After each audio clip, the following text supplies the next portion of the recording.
Hi guys, thank you everyone for joining us for the Google Hangout for 2016. So just before I properly introduce our lovely speaker, just a few quick things. It is probably better if you are watching this in Chrome, because obviously Chrome supports Google Hangouts, YouTube better than any other browser. Also, to have a better watching experience, make sure to shut down any other browser windows that are open on your computer. If you want to ask any questions, if you're watching this through Google Hangout, you can do so in the Q&A section. Or if you're watching this on a handheld device, then we have sent you through a second link on the email, which is one connected to, is it YouTube, Anita? Actually, yes, YouTube now, yeah. Yep. So, and you can post questions on there for Susanna, and I will be posing those questions to her as we go along. So feel free to pop your questions in as we go. And if you do drop out at any time, just jump back in, or if it doesn't work on that link, try the second link in your email. But if you can't get back in for whatever reason, don't worry, this is being recorded and we do send the recording out afterwards, so you can absolutely pick up where you left off then. Right, so now we'll get introducing. Welcome everyone to the first Google Hangout for 2016. So lovely to have you all back again. Today's session, I think, is so absolutely hugely important for mums in business, and I know this because I work with a lot, and a lot of us tend to have wonderful little challenges with money, myself included. You know, maybe we're undercharging, we don't feel like we're worth, you know, charging more. Maybe we don't feel like we're ever going to be the type of person that has money. We all have our lovely little idiosyncrasies, and that's why I really wanted Susanna on this call today, because I know she is absolutely wonderful at what she does, and she'll obviously be helping us with a lot of these things. And I thought definitely best to have her at the start of the year, because then we can really maybe, you know, amend our goals or start looking at things differently or increase our prices for the start of the year and actually get off to a really good start. So without further ado, I will hand you over to Susanna and take it away. Thank you, Ali. It's so nice to be here. Can you hear me all right? Absolutely. Okay, I'm going to share my screen because I did prepare a presentation today. And that's the Mom's Earning More Money Doing the Work She Loves. And now that I'm sharing my screen, I can't hear anything. So we might have to save all the questions for the very end since I can't hear you. No, it's okay. I've just muted my microphone, Dals. Oh, okay. Beautiful. Awesome. Now I know. I'm glad we cleared that up.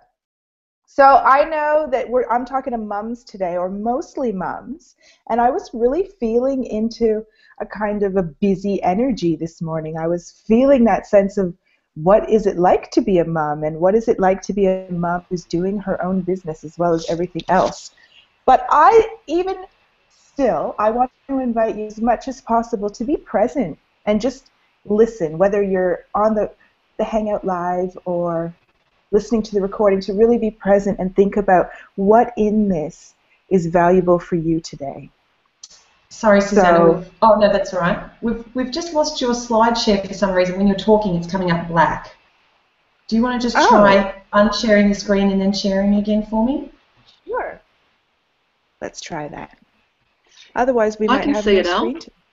Oh, can you? That's all right then. It's gone black for me, that's all. Okay.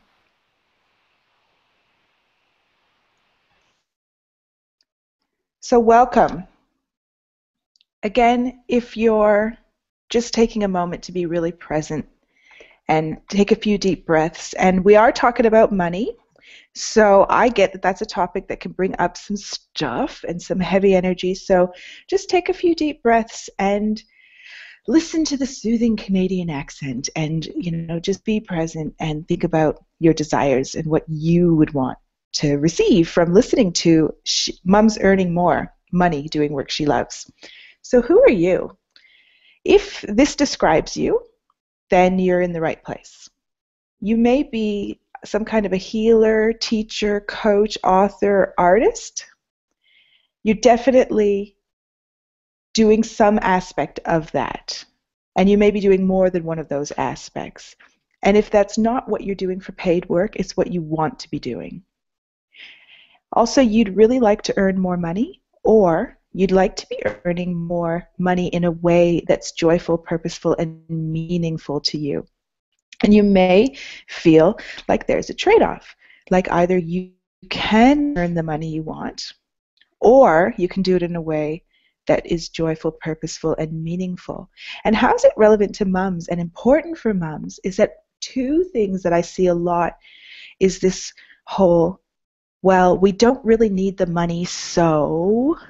It could be so I don't have to take this business as seriously, or so I don't need to charge as much, or so I don't need to really focus on it.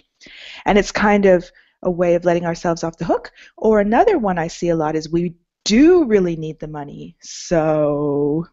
And that could be so I'll take this work because I know it pays well, even though I'd rather be doing that other work. Or I'll focus on this area of my business. So if that resonates, then you're probably in the right place. But sometimes these money and work blocks can show up in other sneaky ways. So if it doesn't resonate, don't lose hope. Hopefully something that I say will resonate with you and will be valuable for you tonight. Or today, actually, this morning. And what we're focusing on is about earning the more money and doing the work we love. Rather than it being a trade-off, we're focusing on how we can have both. So what we're covering is 3 levels of relating to money and work, helping you to know when you need to use a new or a different strategy, because we can get caught up in doing, and it's like, are we even doing the right things? Also recognize when you're the one holding yourself back, when it's something within you that is preventing you from moving forward, and also to see clearly when you need to loosen the grip or let go. We're also going to look at 2 essential things you must do, no matter what strategy you're using, to increase your income doing work you love.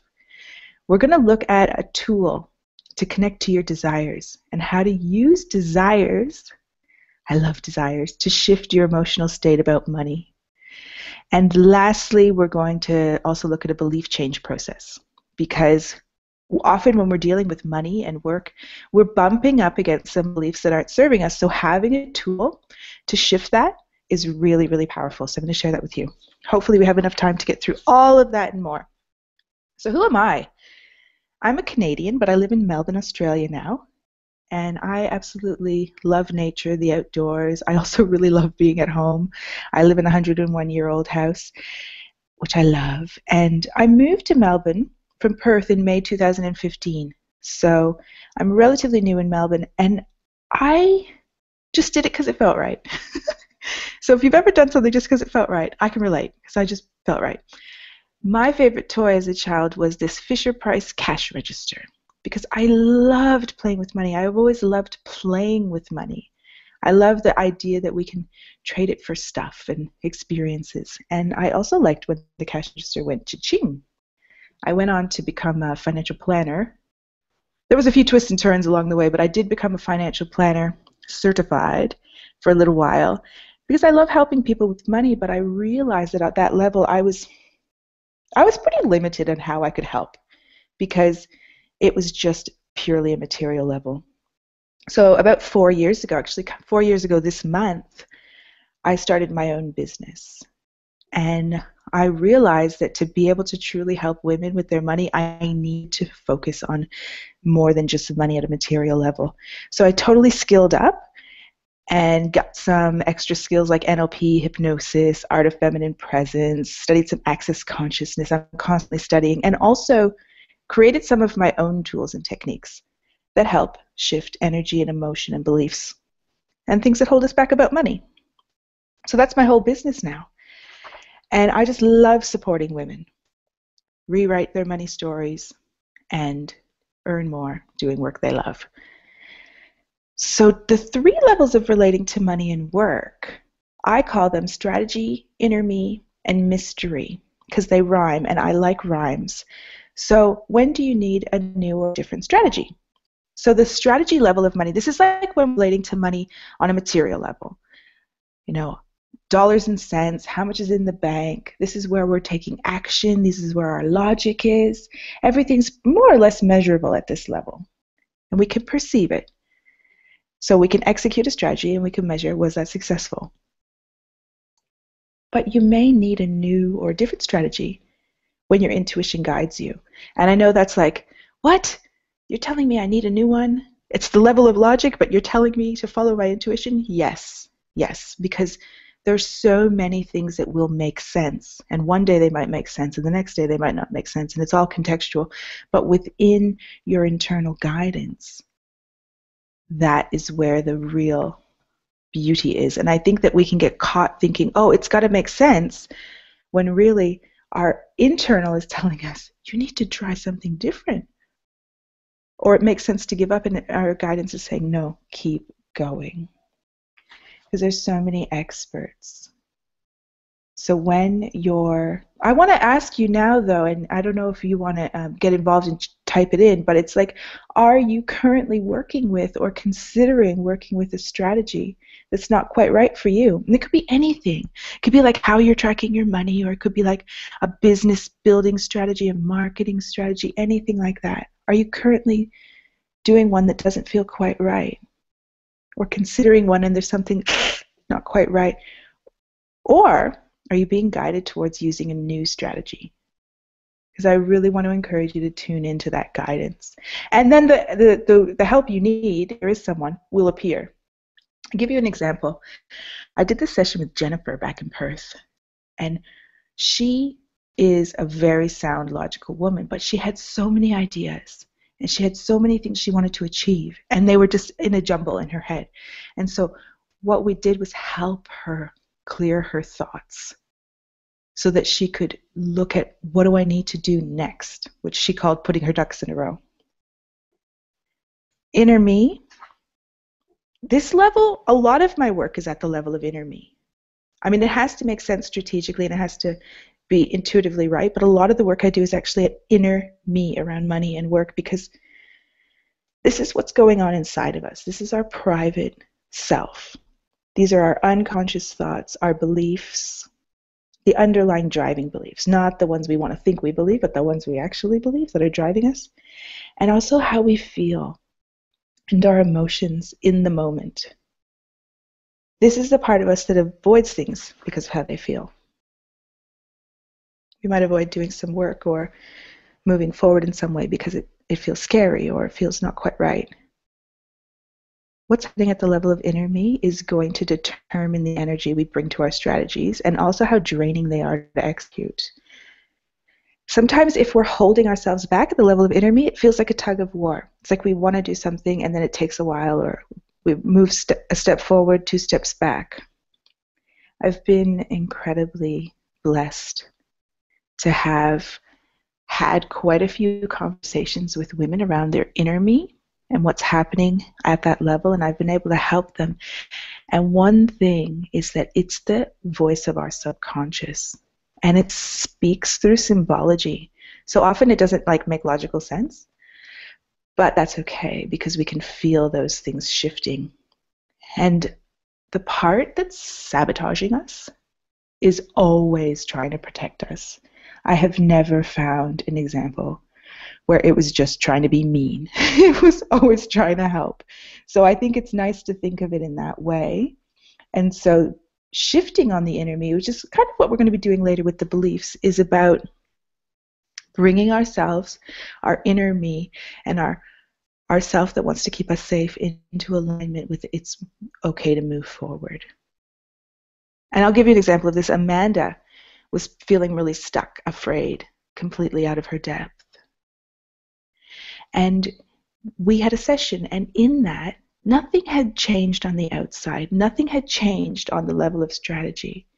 All that happened was that she was able to see things in a different light, which brought a sense of joy, privilege, excitement into moving forward with that business project. And that was a huge shift for Amanda. The third level is mystery. And this is the one where we can't always understand it, and we can't always control it. In fact, we could probably never control it.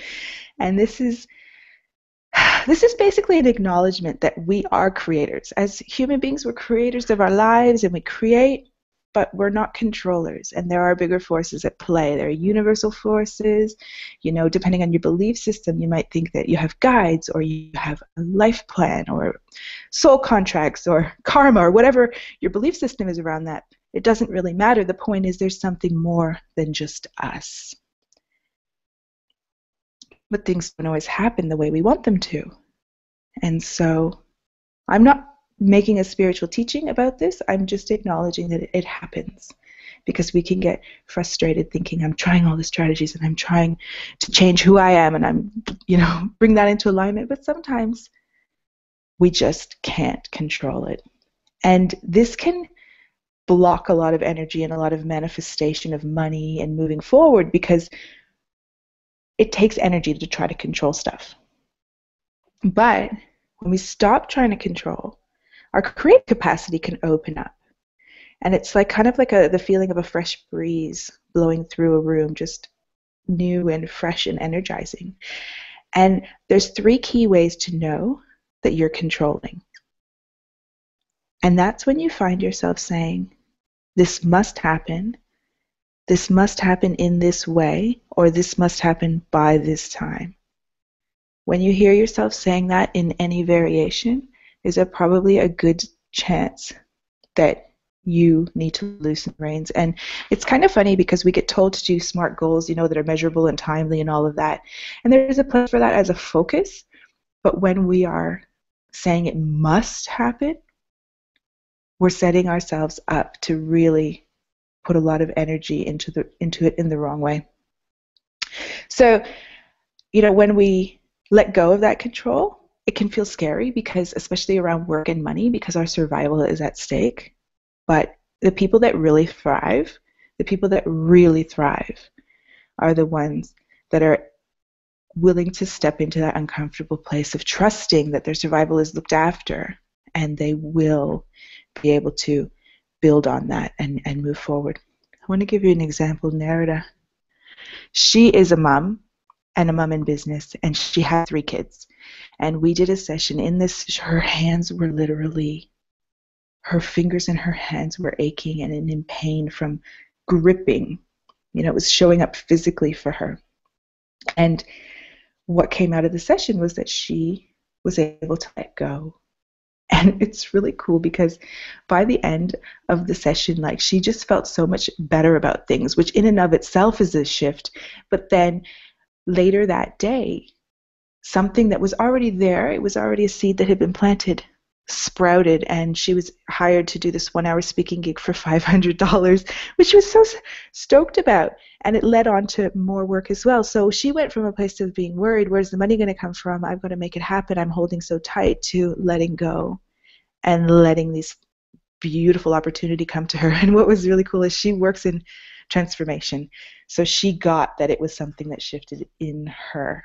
Not so much around inner me, though, more in the level of mystery and that control aspect.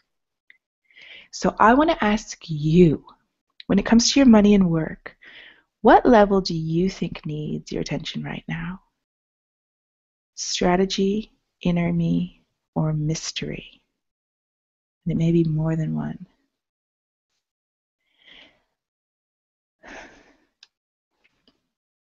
Okay.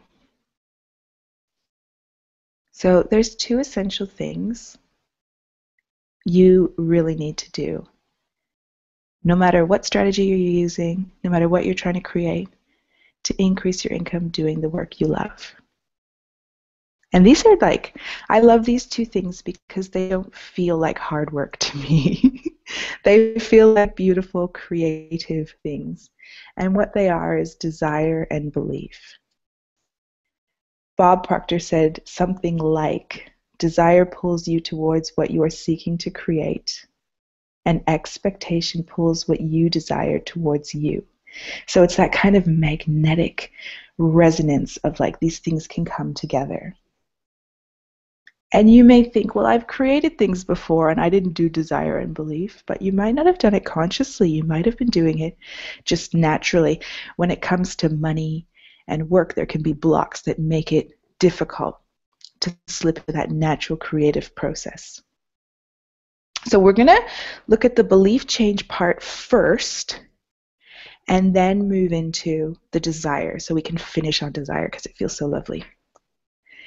So this is a simple process, but it's going to take a few minutes just so I can explain to you how it works, because it's a little bit counterintuitive, especially if you've been exposed to a lot of positive thinking, psychology, or worked with affirmations and things like that. Those things are wonderful, but that's not what this is about. This is about something else, because when we're creating something new, we need to believe that it can happen, okay? And to earn more money doing work we love, we need to believe that that's possible for us. Not just that it's possible for someone, but that it's possible for us, okay? And I think that a lot of us now have been exposed to this idea that our beliefs create our reality. We have been told that.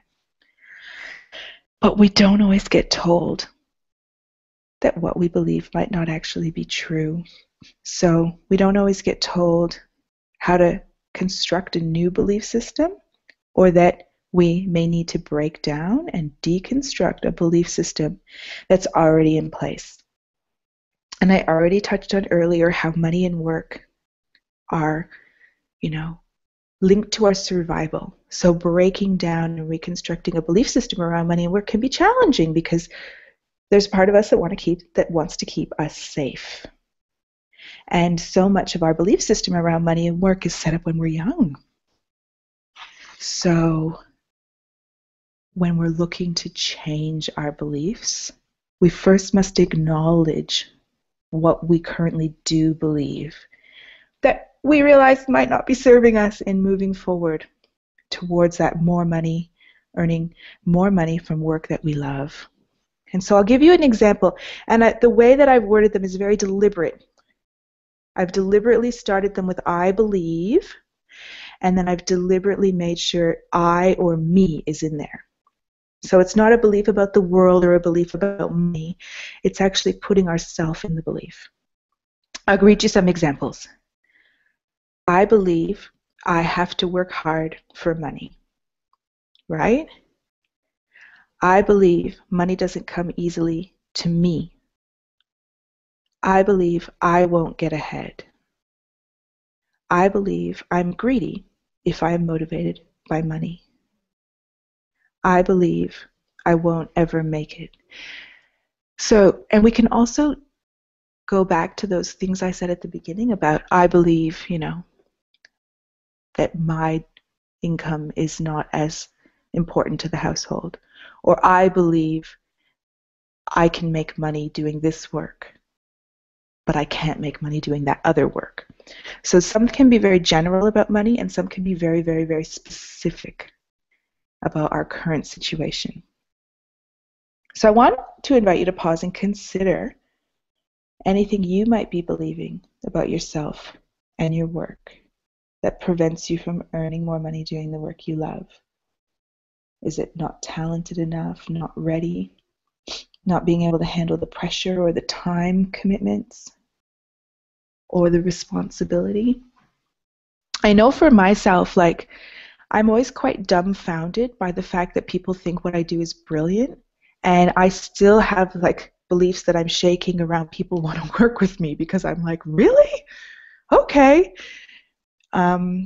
And I think that one is not about money. It's about people wanting to be with me. So some of these money beliefs or these beliefs that impact our money can actually be about us and not about money. So I really want to make that clear, because something could be coming up for you now that you're like, how does that even relate to money? But it could. Now, I take the position when it comes to belief change that we don't say, okay, so I believe I have to work hard for money, so let's turn it around. I believe money comes to me freely and easily. A lot of people approach it that way more in terms of affirmations. So like, let's turn it around, you know? But my approach is a bit different because when we're trying to inject a positive belief system, but we're just layering that on top of some pretty ugly beliefs, it's basically like putting lipstick on a pig. So it's not pretty. It's just a pig with lipstick on it. You need to get rid of the pig, transform the pig into something pretty first. Otherwise, it's going to be the same thing with just a pretty little thing on it. So what we do need to do is acknowledge that we believe these things. But we can do that with a kind of like lightheartedness, like big deal, I believe it. So what? Some part of me bought into that. Whatever, no worries. It's not the truth. It's not going to kill us to acknowledge. It will not destroy us. And the thing is, I'm not talking about acknowledging the belief and then like telling everyone a story about it. Like, oh my gosh, guess what? I believe that money is hard to earn. And so it always will be. And I'll, something like that. No. It's more about coming at it from a place of already being able to see yourself saying, I used to believe I have to work hard for money, but I don't believe that anymore. So I make this analogy because our subconscious mind does love symbology. Balloons. So imagine every belief in our belief system is like a balloon, and we carry them around with us. So anytime we're working with mindset, affirmations, positive stuff to create empowering beliefs, we're basically puffing up those beliefs, those empowering beliefs with air. But when we turn our attention away from that, the air sort of starts to leak out. And we can end up right back where we started. It's like I've been standing in front of the mirror saying money comes to me freely and easily every day for 100 days and nothing's changed. So that can be kind of like discouraging. But the disempowering beliefs, the ones that are really embedded into our subconscious, the ones that we took on when we were quite young, and then they could manifest really specifically, in very specific ways, but there's an underlying, very general belief. They're on autopilot. They're being filled with air all the time. Every time they're triggered, it's like every time we think about work, there's like, I have to work hard for money, filling up that balloon. So what I'm about to say sounds a bit counterintuitive because I'm saying put more attention towards the beliefs that we don't want to keep, but it's actually because if we keep filling it up, like if you imagine filling up a balloon with air, eventually at some point it's going to pop. And it's kind of scary to me because when I was in elementary school, my sister's friend blew up a balloon so big that it popped and a bit of like balloon went in her eye and she had to go to the doctor. But this is not going to happen because we're just talking about a metaphor. The balloon will eventually pop. And in the space left, we can then come in with mindset work and affirmations to create something new because we're not putting already air. We have air has been freed up to pump into something empowering. I hope that metaphor made sense to you. So here's the process. And if you want to take a screenshot now, please by all means, or I'm happy to send this to anyone who wants it. But I'm going to talk you through it anyways. So first we are looking at what is the belief we want to change. And we want to make sure that it starts with I believe and that it has us in it. So, I believe I will not finish this presentation on time. No, that would be an example. I believe I will never break through $50,000 a year. I believe I'll never replace my old income in my business. I believe, my income is not that important to the family. I believe I can't earn income in this particular way that feels good to me. Something along those lines, okay? And I like to check in before we start. And so if you know muscle testing, you can use that. Or you might just intuit, just feel into how intense is this belief for me right now in this moment. it's nice to work on our beliefs that are coming up strong in the moment. So I like to do this process when I'm feeling like I'm really bumping up against something. So it's good to test and tune into that. And then we move on to the next step, which is repeating over and over again. I believe blah. I believe I have to work hard for money. I believe I have to work hard for the money. Now you'll know that something's shifting because you'll feel like the energy rising. It could be emotional energy. It could be like you just feel like, I don't want to say this anymore. You could cry. You could laugh. You could sneeze. And any way energy can come out of you. Some people burp. Okay, that's fine too. But eventually you'll feel a pop. And I hate to compare money to orgasms, but how some orgasms can be like really, really intense and others are like, meh. So it could be a bit like that. Like some could be really intense when it pops and others could be, I think something happened because I just feel kind of bored now. So just tune into that. It could be different every time. So don't have expectations. It's always going to be the same. When you're repeating the belief and allowing the energy to move, you can look at yourself in the mirror. You can have a friend witness you. You can stare at the wall. If you're into tapping, you can tap. EFT tapping, by all means, go for your life. But the only thing is, make sure you stay with it, okay? Make sure that you stay with the same belief until you feel some kind of a pop. Because sometimes the mind will want to move on to another belief, and that's okay. Like maybe just write it down and come back to the one you're working on, and sometimes the mind will even go blank. It'll just go blank, and it's like, what was I doing? So you can write it down before you start, in case that happens. I want to also let you know that to finish, it's really good to retest or re-intuit. Where is it now on that scale of 1 to 10? Where's the intensity around that? And I'm going to open it up at the end for questions in case any of that was not completely clear. Okay. We can shake.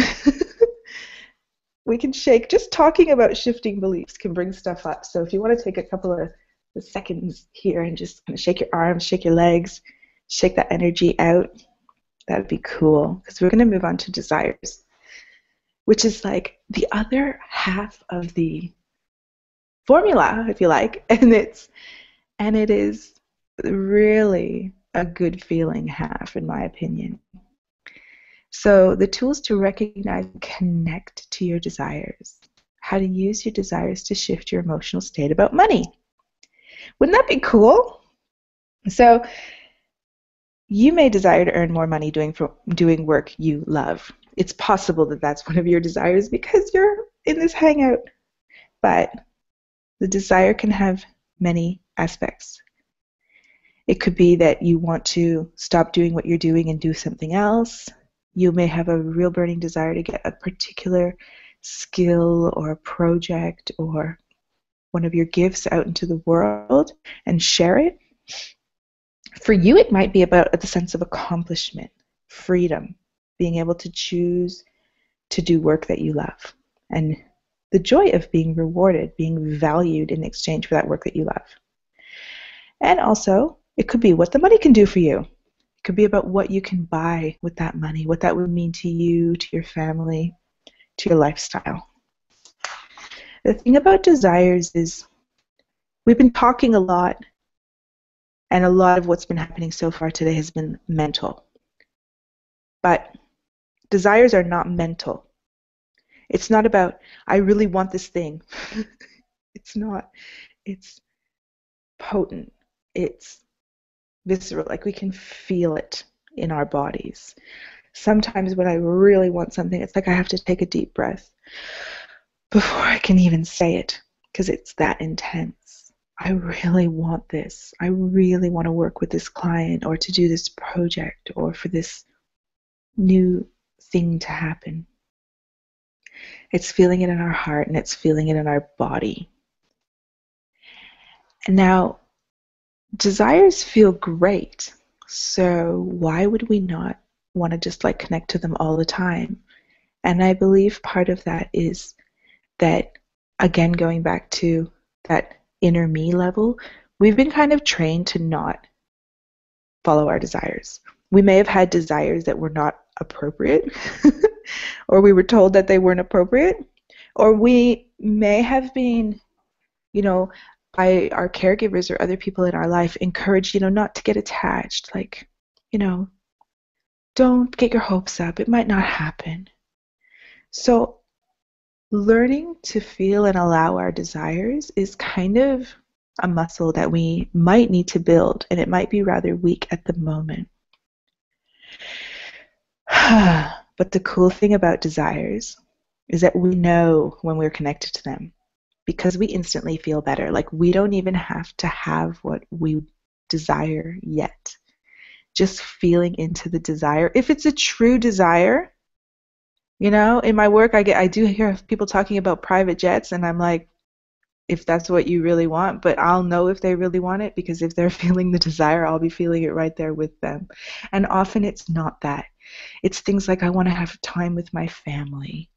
I want to have a home that we're really comfortable living in. I want to have that sense of accomplishment and knowing that I'm getting my work out there. Those are often our true desires, things like that. The private jet is just like, whatever. Is that really going to help me more time with my family? Maybe, but if it doesn't, like, what's the point? Desires. So how do you use your desires to shift your emotional state about money or work? Because they're something that we feel, they're not in our thoughts. So we need to kind of take that pause and feel into them. But it can be such a powerful way to shift out of negative and heavy emotions, and just into this lightness. So it's an alternate to using mindset or positive thinking, because it's about feeling. It's about being.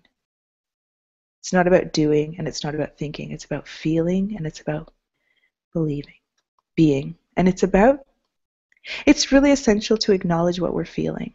And I know when things get busy, sometimes feeling our feelings goes on the bit of the back burner. But when it's coming up, when there's a feeling coming up, and it may be frustration, and it may be totally unrelated, like I just dropped a glass and it broke and now I have to clean it up and I'm really frustrated, and it's nothing to do with money, but that can be a great trigger time to do this process or something similar, because you can feel into it. Or you can do this when things aren't going in a very good flow in the way that you like, with regards to your money and with regard to your work. So the process is, when you're feeling something heavy, something negative, and you want to shift it, it's not about pushing it away. Again, if you've been listening so far, you get that I am not about, let's push it away and slap lipstick on it and pretend it's not happening and say something positive and repeat an affirmation. No. We cannot put lipstick on a pig. We have to acknowledge what we are feeling. And I know it's hard. But it's as simple as asking ourselves, what am I feeling right now in this moment? What am I feeling? And it's funny because as I ask that, I'm like, I'm feeling that it's a bit weird because I don't even know if anyone can hear me or what anyone's thinking about what I'm saying. I'm feeling a bit awkward. And so with that, just kind of, and there could be more than one feeling. It could be, I'm really excited because I'm talking about these ideas, or it could be other things as well. And just feeling in the moment, how is it that I'm feeling? And allowing ourselves to feel it without telling a story, just feel it until it's almost like at its most intense. I couldn't feel it any more than what I'm feeling it right now. And then from there, ask, given what I am feeling, what is it that I desire? And we can just allow that desire to bubble up. And right now, the answer for me that's bubbling up is, I really desire to finish my presentation so that I can connect and see if there was anyone that wanted to ask a question, or, we could like reconnect again. I can see faces again. That's what I really desire. And just feeling that feels really good. Like, I didn't get into this work so I could talk to myself in my office. It was more about being able to connect to people. Okay. So you can practice that on your own, and you can notice how feeling into the desire can shift your energy. And you can also tack on an extra question. Given what you desire, what do you choose? What do you choose? Taking action from a place of desire is often a lot more powerful than taking it from any other place. So that'll help you shift into a better feeling place, and it may even help you open up ideas and strategies for moving forward. Or might help you open up into beliefs that you want to shift moving forward. So where to from here? I wanted to make a really simple invitation for the mums today, and that was just to have a talk and session. I have put together a series of interview questions, if you like, which help me and you to really understand what's happening with your money, what's challenging you. Part of my genius is being able to observe where the energy isn't flowing within your money, within your work, so that you can focus on shifting something in that area and getting things flowing. So it's asking those questions, and then it naturally flows into a mini intuitive financial healing session, which is following that energy and coming up with some tips and some action that you can start taking. Often there's a shift within the session as well, like Amanda had or Narada had, where you're just feeling better and taking action from a better feeling place and feeling better about the actions that you're going to take.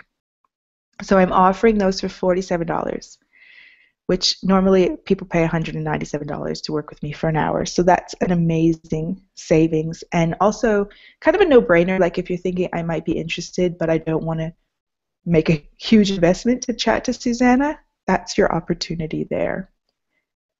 And so for more information about that, you can email me, Susanna@hermoneyherpurpose.com. You can call me. I'm very accessible. 044394 97. It's actually 384. Sorry, I messed up. And you can stalk me at hermoneyherpurpose.com, or you can look at my Facebook page, which is Her Money, Her Purpose. So now I can stop sharing and connect to you. How wonderful. Hello. Just so you know, the slides weren't sharing, unfortunately. We only saw the last. We only just saw the last one, but it doesn't matter, and I just wanted to let everyone know, when we send the email out with the recording, we can send your slides as well. So we can send them out, yeah. But it was kind of like, to be honest, for most of it, it's the information, it didn't need the slide anyway. What you were saying was very self-explanatory. If you'd started delving into, flowchart. Yeah, exactly. Then I would have said, we need to try and fix it, but it just wasn't working. But sometimes you get those little hitches. I did have a feeling something wasn't right, but I thought it was that you couldn't hear me, so I'm glad it was the slides. Yeah. So if anyone does want to ask any questions, feel free to pop them on. I've just got a couple for you that occurred to me when you were talking. Cool. And I definitely know that this is probably one that my mums will be thinking. It is. And I know a lot of mums come to this point in their business where it's kind of not working, and they're not getting anywhere. And you were talking about guidance, and I think you're in a guidance to continue, but people second guess themselves. And how do you know when it's guidance, and how do you know when you're just flogging a dead horse? And do you know what I mean? Like, people get to that point where, how do you know whether it's guidance or whether you're just, fooling yourself, basically, that it does need to finish up, or whatever it is that you're thinking of. Does that make sense? Yeah, totally. And I've been there. I've been like, some days I'm like, how could I possibly not succeed? What I'm doing is amazing. And other days I'm like, no one's ever going to want that. You know, especially when those beliefs about people don't want what you have start hitting me. And so how do I know it's guidance? How do I know I shouldn't be? And it's almost like we go right back to that very first question. Because it's not going to work is kind of like give up this strategy and do another strategy. You know, start a different business. And it also really touches on how strongly do you believe this can work and how much do you want this? Yeah? Mm-hmm. Because if you really want something and you really believe in it, how could you fail unless you're just not destined to do it? You know, but the thing is, most people don't know how to make decisions. They don't know how to tap into their inner authority versus mental authority. And the truth is our guidance is not mental, it's inner. Yes. So wondering about it isn't really going to answer the question. A lot of times to get that we have to tune in, and it could take time. You know? Yeah. It could take time. And these are big questions because it's almost like, what should I do with my life? What should I, you know? Yeah. So I wish I could give you like so if you flip up a card and the card says, and your oracle card says, make a plan, that means stick with it. Like it's just not that clear cut. But definitely, I really, really strongly recommend things like getting in touch with our guidance daily. Like I know as a mom it could be hard, but even if it's like in the shower, in the toilet, wherever you get alone time before bed, or wake before the kids do, and tuning in, because it is a voice that's going to come, and it's not going to scream at you, and it's not going to make sense. It's going to feel right. And I think you really touched on it there when you said it's the mental versus the you know, the inner, and I think that is the struggle, and a lot of people, they probably even need maybe a little bit of training or something on how to get in touch with their inner guidance. Is that right? The thing about it is, every time I do sessions and I invite people to get in touch, they always do. They always do. It's like that, because we naturally want to connect, and our inner always wants to connect. It's always connected to us. It's just whether we're tuning in. It's like the radio, you know. It's always broadcasting. It's just whether or not we've got it turned on. So it's actually very easy to do it. But we might have a mental perception of what it's meant to sound like or what it's meant to look like, or, you know. Like I did a meditation the other night, and because it was a new moon, it's like I could hear this expectation in myself of this question I have is going to be answered tonight. It wasn't. I ended up getting a completely different thing come through. So we have to check in about our expectations and how we're trying to control our guidance to give us something. Does that make sense? Yep, absolutely. That's the mystery. Yeah. And you were talking about letting go, and obviously, you know, trying not to control things. But I definitely know for mums with business, there's a lot of pressure on them to succeed. You know, a lot of the times their partner might be saying, "When's the money coming in? When's the money coming in?" Or, you know, they might perceive that their partner is saying that even though he isn't, because that comes up a bit. Yeah, or they might have to make a certain success of things before they go back. They have to go back from maternity leave or things like that. There is a bit of pressure. So how do you let go when your back's against the wall? Because obviously that's the time when you're really trying to control things the most, because you almost have to make an outcome. So are there any tips for how you would let go? Are there any, like, you know, would you say? So this is exactly what I was saying. It has to happen. It has to happen in this way, or it has to happen in this time. Yeah. Almost everyone I ever talk to, there's always an underlying theme going through of, you know, I was looked after, I had what I needed, right? So the back's against the wall might be a bit of an illusion, and but that it has to happen by this time, in this way, or it has to happen. How do you let go? You have to let that go. How do you let go? You know what I mean? When we hear those thoughts of it must happen by this time in this way, or it must happen, that's the cue. I would think that from a mental perspective, it's a really good idea to hear those thoughts, let them go, and then get back to work. Do you know what I mean? But not from that place.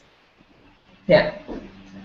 Because when we're like, it has to happen, we're blocking what is even possible. You know, there's all these things that could happen, and we're like, has to be like this. So, you know, that's why I have to acknowledge the level of mystery, because otherwise I'd be like one of those, come on, let's go, we're gonna make it happen. Yeah, no. It's so exhausting to approach things like that. You know? And it's actually funny because in one of my business mums clubs just this week, two of the mums said that the year before was very intense and very stressful and all the rest of it. And they actually made a decision to just go, do you know what? I'm just letting it go this year. I'm just going to see what happens, and I'm going to just leave it up to whatever's out there. And both of them said quite big orders or big things came in within a month of them saying, I'm just just letting it go for this year, and I'll see what happens, rather than being stressed and trying to control everything. So it is actually funny that what you're saying is literally what they were saying in my club like 3 days ago. Mm. Yeah, and what comes to mind is that kind of like money's not spiritual, right? There's spiritual, even though I'm not a spiritual teacher, I just acknowledge that that's a thing. And then money, we have to find a way to do both, because we are both. You know, we are humans and we are something else. So rather than saying I have to control my money, is like, that is just perpetuating that polarity of money's money and spiritual. Does that make sense? Yeah.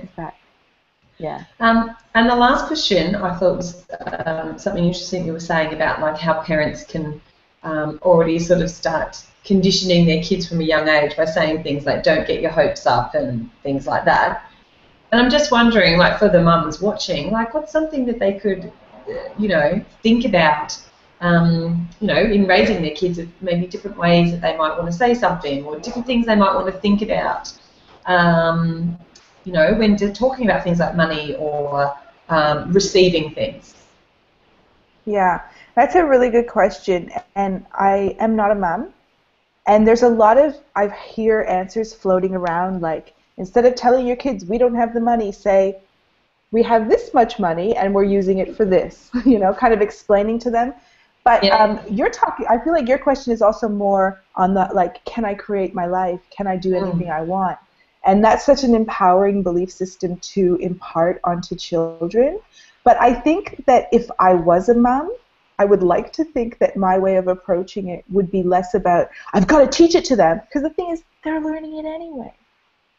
So let's take some of the pressure off and just be it, because they're gonna model what we're being. So instead of thinking I need to think of an extra thing of how am I going to teach it, it's like, no, I can just actually focus on me and be it, and they're going to get it. Right. But I'm not a mom, so if that's totally unrealistic, then that's sorry. The best I got for not being a mom. Well, I say all the time, we don't have the money if they've asked me for something. So that's even just what you suggested there is a really good idea. Because I'm very aware of the fact that when I say it, I think that they probably think, geez, we're poor or something. Using your kids as a yes, and using your kids as a motivation to speak language around money that's more empowering is great. Mm. But there's no point in telling them some language if you don't really believe it.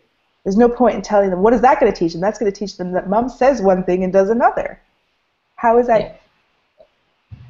So, but using it as a motivation and being aware of your language, great. Fabulous. You know, I have to do that because I teach this stuff. Yeah. Yeah. Right. Well, we haven't had any other questions come in. So That's either okay. that means that you've answered everything, or that they can't use the Q&A section. But if anyone does have a question afterwards, can they pop onto your Facebook and just pop that question there if they That would weren't be able to? awesome. Yep. Fantastic. Yeah, that would be totally fine. Beautiful. And also, well, in the email that we send out, we'll also include your offer so everyone can see that as well. So I just wanted to firstly say thank you so much for being on today, Susanna. I always learn something from this Google Hangouts, and I was taking notes and have learnt loads from this one as well. So thank you so much. It's been fantastic having you on.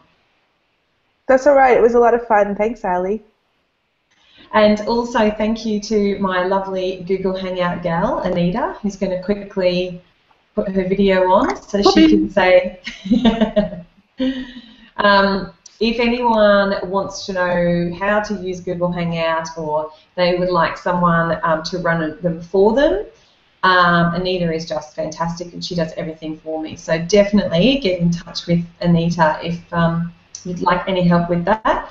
Anita is also a fantastic VA as well, and she can help you out in many areas of your business and with lots of outsourcing things that you might need some help in your business. So definitely speak to Anita for that. So thank you, Anita. Thank you.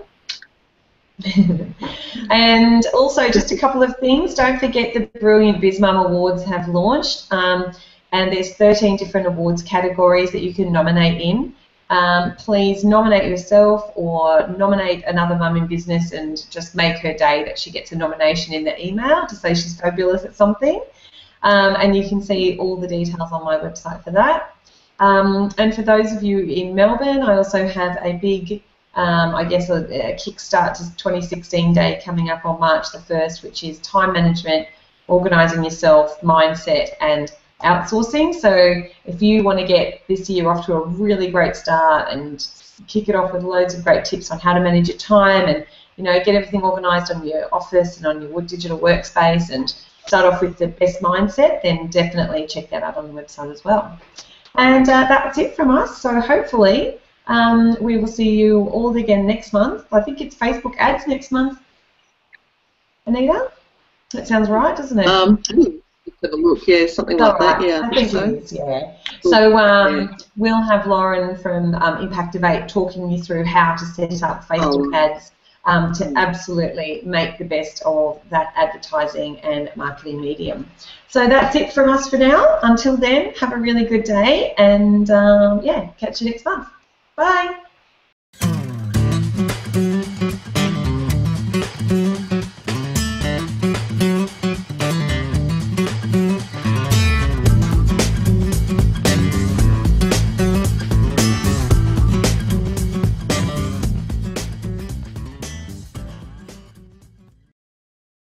Thanks for listening to me. If you think that you would love to know when my next video comes out, you can. Just subscribe here or here or here or down there or somewhere around here. You'll see the subscribe button. Hope to see you again. Bye.